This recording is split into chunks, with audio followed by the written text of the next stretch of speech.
বৃষ্টি পড়ছে থেমে থেমে, আকাশ যেন তার সব নীল রং ঢেলে দিচ্ছে শহরের মাটিতে।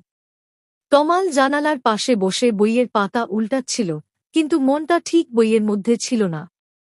আজকাল তার মনে এক অদ্ভুত শূন্যতা সৃষ্টি হয়। জীবনের প্রতিটি দিন যেন একঘেয়ে হয়ে গেছে।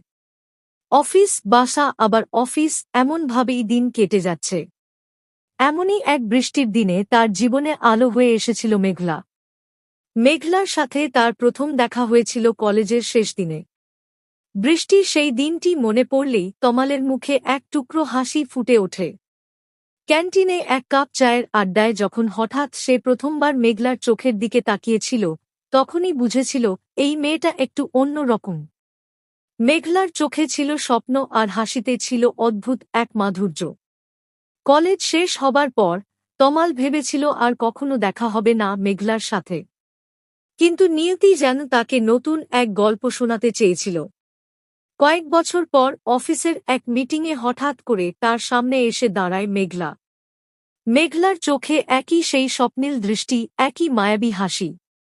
মিটিং শেষে তমাল আর মেঘলা বেশ কিছুক্ষণ কথা বলল।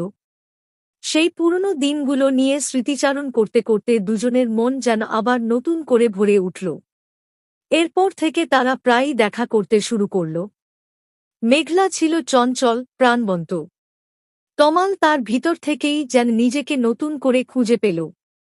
একদিন বিকেলে নদীর পাড়ে হাঁটতে হাঁটতে মেঘলা আচমকাই তমালের হাত ধরে বলে উঠল, তুমি কি কখনো ভেবেছ আমাদের গল্পটা আরও অনেক দূর এগিয়ে যেতে পারে? তমাল কিছু না বলে মেঘলার দিকে তাকিয়ে থাকল। সেই চোখের ভাষা তার মনের সব কথা বলে দিচ্ছিল। এরপর মেঘলার সাথে প্রতিটি দিন যেন তমালের কাছে নতুন এক অধ্যায় হয়ে উঠল।